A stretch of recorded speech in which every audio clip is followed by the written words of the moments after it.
It does seem like it's expensive to keep all this military hardware and all these troops. And as you mentioned with Gerald Ford, there's a problem as well with the basic waste. You have to return every now and then and do some maintenance. So, but given that they have all these weapons in place at the same time as one is engaged in this prolonged diplomacy, and also without a clear strategy for war, that is, what are the war plans? Where do you refuel? Where do you, you stack on more missiles, or all these different issues? Is this just poor planning? Because you would think that this would have been in place, or was the US taken by surprise that Iran wouldn't permit a limited war, or how do you, well, or is this not such a big deal? Well, that's a good question, and I think we received a partial answer to that quite by accident when Mr. Witkoff, who is one of the two plenipotentiaries that President Trump is sending around the world to negotiate deals for him. They haven't been very successful, obviously, but nevertheless, he continues to use them. And he was asked about something similar to what you asked, and he said, "Well, we thought when they saw this enormous military buildup that they would capitulate." That's what he said. So I think to some extent you're dealing with people who not only have an inflated picture of us, of ourselves, in other words, of the American military, its effectiveness over time, its power projection capability. You have a group of people that don't understand the world they live in. They don't understand that for Iran, survival at this point against us and Israel is an existential question. When you confront existential questions, you tend to fight to the bitter end. Ulysses S. Grant, after his presidency was ended, he went on a world tour, so to say, and he stopped, interestingly enough, for some time in China and visited in Beijing. And he did not speak with the emperor at the time, but he did talk. Actually, it may have been an empress, but he did talk to the emperor's principal representatives, chancellors, and so forth. And they asked him, General Grant, under what circumstances should we Chinese be prepared to go to war?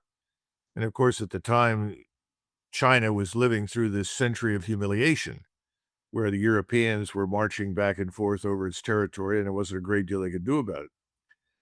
And he said, war is always a mistake short of national humiliation or strategic disaster. In other words, you don't fight unless your very existence is at stake. Well, for Iran, that question is answered. Their existence is at stake. You do not surrender or capitulate to powers that are dedicated to your destruction. Now we can go back and look at all this nonsense about help is on the way, we're coming, and all the Iranians, millions of them, are going to jump up and down and say, "Please bomb us, please destroy our country, so we can be free." Yeah, that's all crap. And the numbers that have been peddled on the street about how many thousands of people were killed are nonsense. The way the entire thing is being characterized is nonsense. But the point is, if you're an Iranian right now, you have a choice. You can live on your knees as the subordinate, permanent subordinate, or subject state of Greater Israel, or you can fight. They're going to fight. And I don't think Mr. Witkoff or President Trump or Mr. Kushner or any of the other people in his inner circle, like Mr. Ludnick, really understand what it means to Iran. They are not going to submit. There will be no halfway house between peace and war. If we attack them, they will be on a total war footing, and they fully expect to fight to the bitter end. I don't think we ever did. I think we tended to impute to Iran the same sort of weaknesses that we see are very glaring and obvious in many Arab states. But the Iranians are not Arabs. The Turks are not Arabs. These are great powers. If you think they're going to submit to you on the basis of threats that they understand are limited and understand what your limitations are, it's not going to happen. So at this point, I think we're surprised.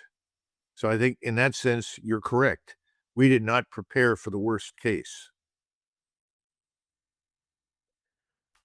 Earlier on, you mentioned Huckabee, which is the U.S. ambassador to Israel, and how he gave this interview to Tucker Carlson, where he outlined why Israel essentially should take half the Middle East. It's in its right.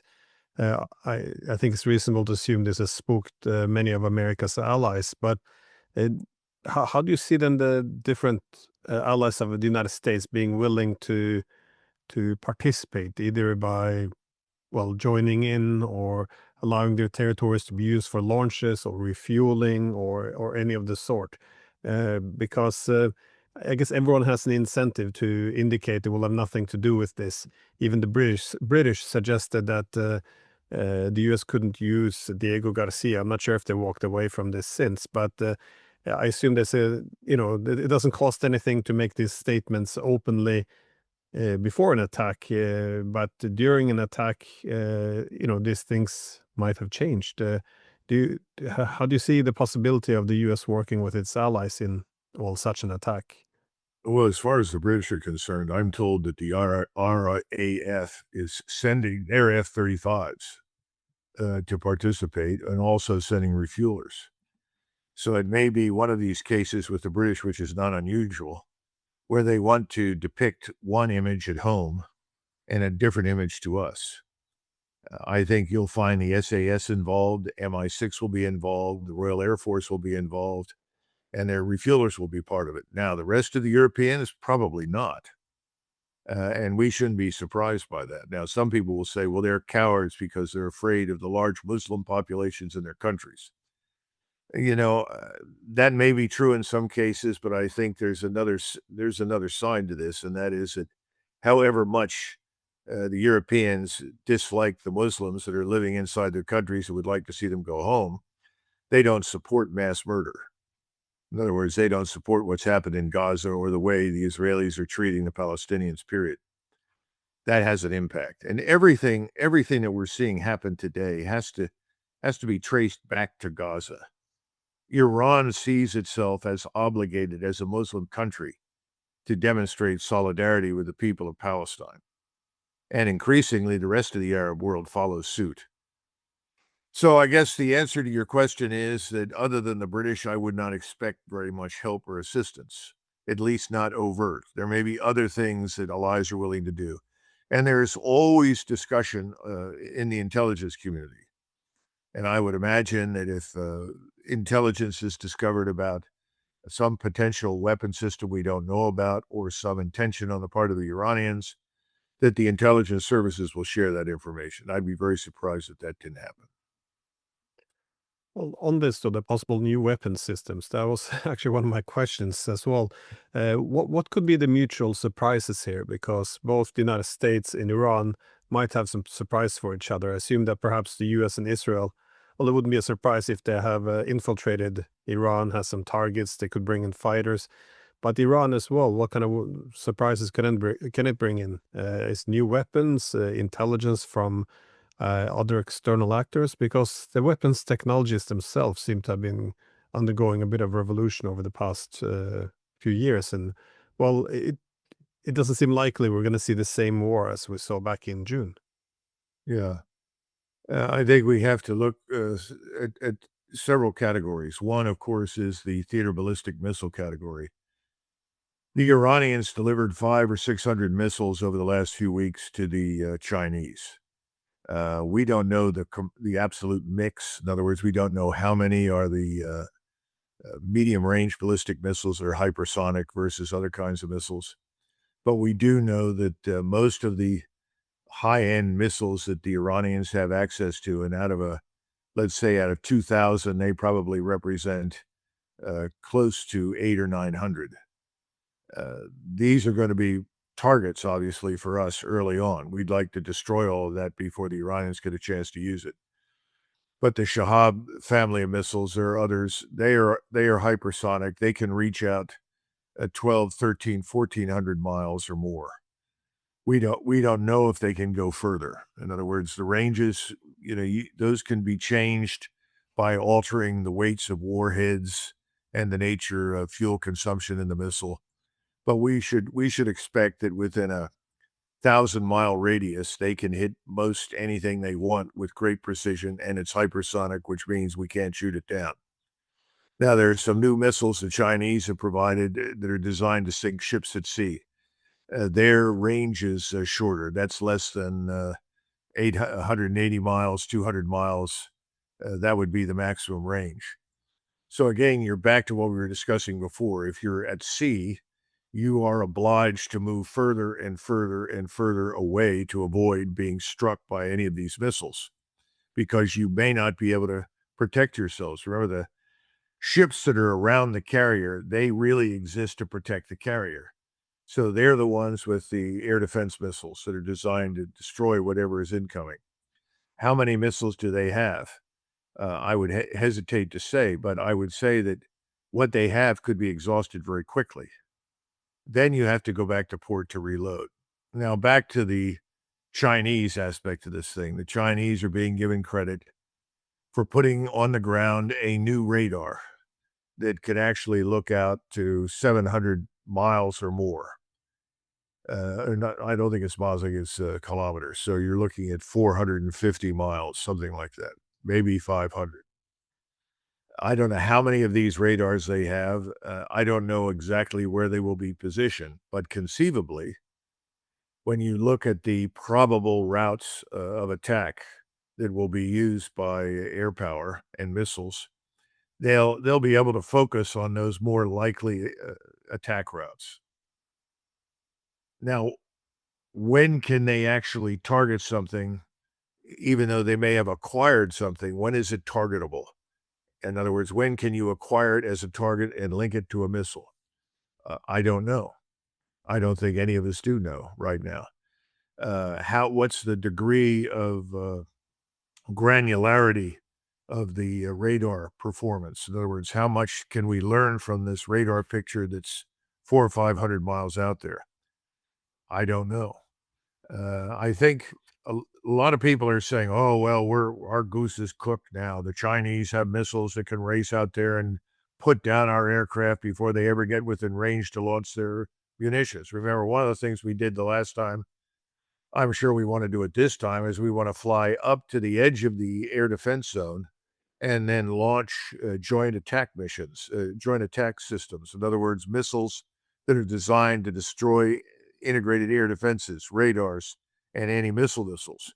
I'm sure we'll try to do that, but what this suggests with this new radar capability and new missiles from China is that they may not get close enough to release their weapons, that they could actually be shot down if they get that close. This is all speculative. Glenn, none of this that we're dealing with on the Chinese side has been tested in combat. We just don't know. So whatever the claim is, it may or may not be accurate. So we're going to get an education. Let's face it. If this stuff is as lethal as advertised, it can reach out as far as it does. We're going to get an education. There's no doubt about it. One thing we can say with certainty is we are going to lose people. Now, someone said, how many losses can we take? I don't know. Somebody said, well, we can take 10,000 casualties. That seems a bit extreme to me. I'd be surprised if we would tolerate that and keep on fighting. The issue here, there are several possible outcomes. One is we don't lose that many people, but we have little or no impact on Iran. I mean, that's a possibility. What do we do at that point? Can President Trump spin this as some sort of victory, not without a submission by Iran? Then what's the other next outcome is that we're very successful. We destroy much of the integrated air defense, but we're still watching missiles land on Israel in great numbers, doing irreparable damage and killing people. How do you spin that as a success story? I don't know.